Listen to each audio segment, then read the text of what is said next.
నా నా గదిలోనే కూర్చుని నేను బయటకు వచ్చేవాడిని కాదు, నా ముఖం ఎవరికి చూపించేవాడిని కాదు. డీప్ డిప్రెషన్లోకి వెళ్ళిపోయా.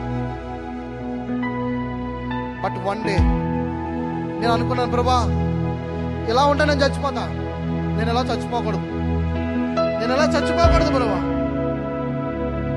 నా జీవితంలో ఏదైనా కార్యం చేయవా అని నేను అడిగినప్పుడు ఆ రోజును మార్చింది. హల్లెలూయా. Then I began to write a song.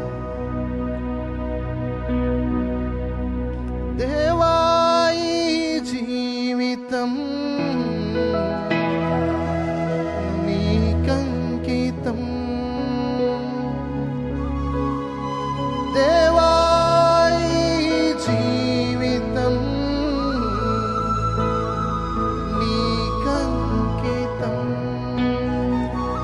ఎన్ని కష్టాలైనా ఎన్ని నష్టాలైనా